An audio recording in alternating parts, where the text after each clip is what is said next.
The Night the Bed Fell by James Thurber. I suppose that the high water mark of my youth in Columbus, Ohio, was the night the bed fell on my father. That means the most notable moment. It makes a better recitation, which is a spoken presentation, unless, as some friends have said, one has heard it 5 or 6 times. Then it does a piece of writing, for it is almost necessary to throw furniture around, shake doors, and bark like a dog, to lend the proper atmosphere and verisimilitude, which means the appearance of being true, to what is admittedly a somewhat incredible tale. Still, it did take place. It happened then that my father had decided to sleep in the attic one night, to be away where he could think. My mother opposed the notion strongly because she said the old wooden bed up there was unsafe. It was wobbly, and the heavy headboard would crash down on father's head in case the bed fell and kill him. There was no dissuading him, which means persuading someone not to do something. However, and at 10:15, he closed the attic door behind him and went up the narrow, twisting stairs. We later heard ominous creakings as he crawled into bed, which means signaling danger. Grandfather, who usually slept in the attic bed when he was with us, had disappeared some days before. On these occasions, he was usually gone 6 or 7 days and returned growling and out of temper with the news that the Federal Union was run by a passel of blockheads, which means a large number of blockheads, and that the Army of the Potomac didn't have a chance. The Army of the Potomac was from the Civil War. We had visiting us at this time a nervous first cousin of mine named Briggs Beall, who believed that he was likely to cease breathing when he was asleep.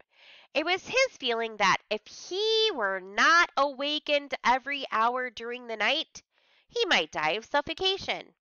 He had been accustomed to setting an alarm clock to ring at intervals until morning, but I persuaded him to abandon this. He slept in my room, and I told him that I was such a light sleeper that if anybody quit breathing in the same room with me, I would wake instantly. He tested me the first night, which I had suspected he would, by holding his breath after my regular breathing had convinced him I was asleep. I was not asleep, however, and called to him.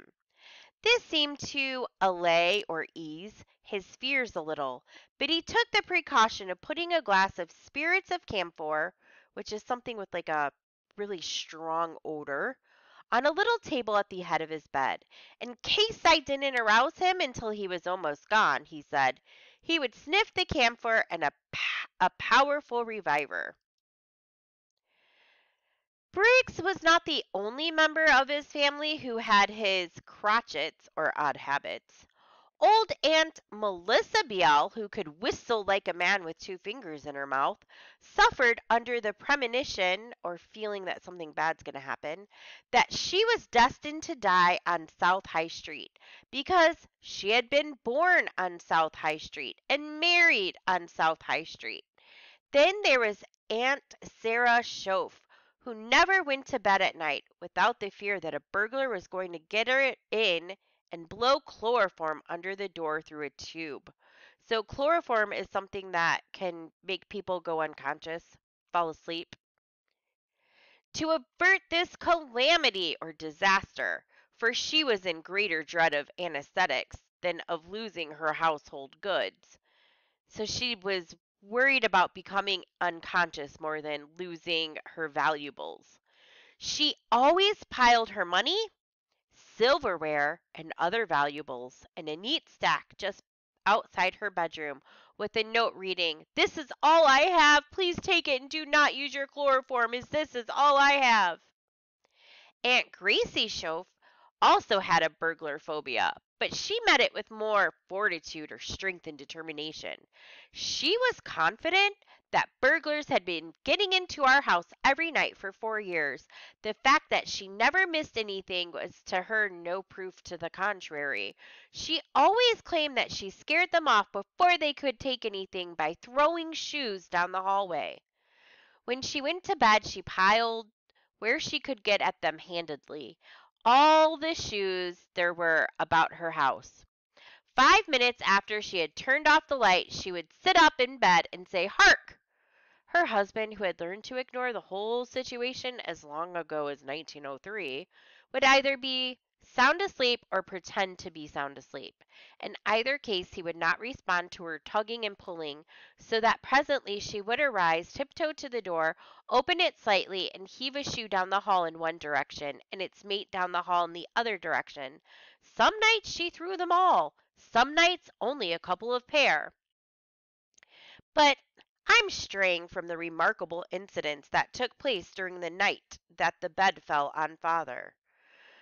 By midnight, we were all in bed. The layout of the rooms and the disposition or arrangement of their occupants is important to an understanding of what later occurred.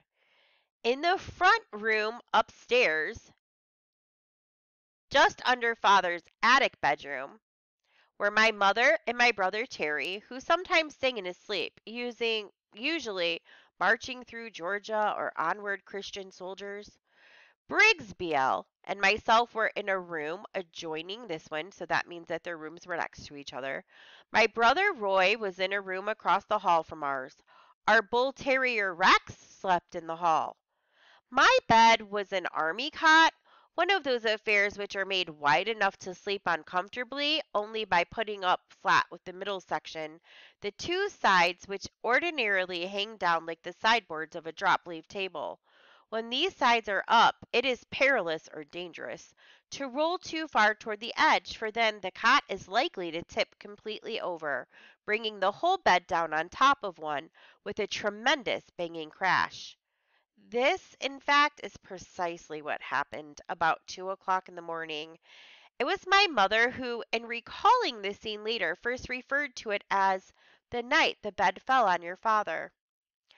Always a deep sleeper, slow to arouse, I had lied to Briggs. I was at first unconscious of what had happened with the iron cot rolled me onto the floor and toppled over on me. It left me still warmly bundled up and unhurt, for the bed rested above me like a canopy. Hence I did not wake up, only reached the edge of consciousness and went back. The racket, however, instantly awakened my mother in the next room, who came to the immediate conclusion that her worst dread was realized. The big wooden bed upstairs had fallen on father. She therefore screamed, "Let's go to your poor father!" It was this shout rather than noise of my cot falling that awakened Herman in the same room with her. He thought that mother had become for no apparent reason hysterical. "You're all right, Mamma," he shouted, trying to calm her. They exchanged shout for perhaps 10 seconds. "Let's go to your poor father!" and "You're all right!"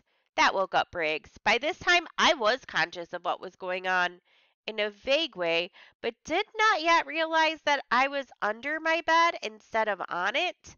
Briggs, awakening in the midst of the loud shouts of fear and apprehension, came to the quick conclusion that he was suffocating and that we were all trying to bring him out, which means wake him up. With a low moan, he grasped a glass of camphor at the head of his bed and instead of sniffing it, poured it over himself. Oh, the room reeked of camphor. Ugh! Ugh! Choked Briggs, like a drowning man, for he had almost succeeded in stopping his breathing under the deluge of pungent spirits, which means the flood of the sharp stinging, like this. Have you ever smelt something that's like stung your nose? He leaped out of bed and groped toward the open window, but he came up against one that was closed. With his hand, he beat out the glass, and I could hear it crash and tinkle on the alleyway below.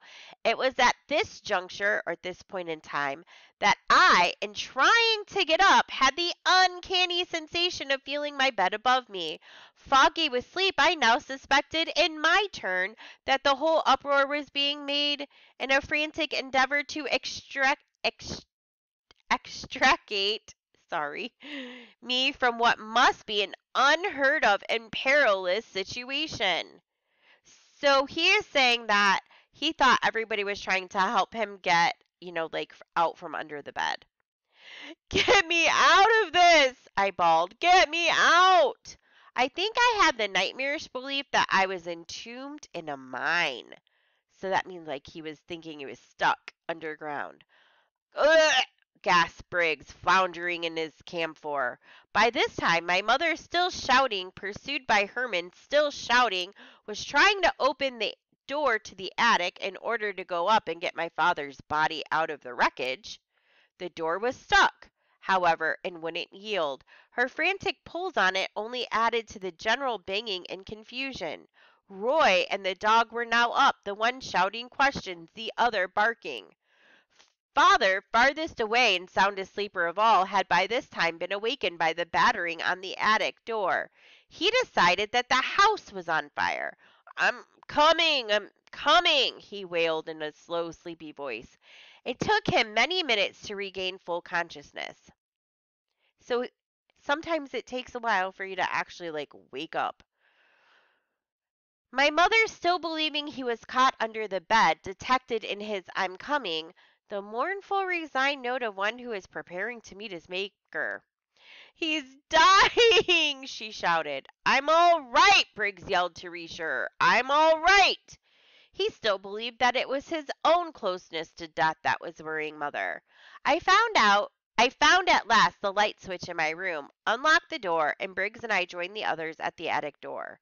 The dog, who never did like Briggs, jumped for him, assuming that he was the culprit or the guilty person, and whatever was going on, and Roy had to throw Rex and hold him. We could hear Father crawling out of bed upstairs. Roy pulled the attic door open with a mighty jerk, and Father came down the stairs, sleepy and irritable, but safe and sound. My mother began to weep when she saw him. Rex began to howl. "What in the name of God is going on here?" asked Father. The situation was finally put together like a gigantic jigsaw puzzle. Father caught a cold from prowling around in his bare feet, but there were no other bad results. "I'm glad," said Mother, who always looked on the bright side of things, "that your grandfather wasn't here."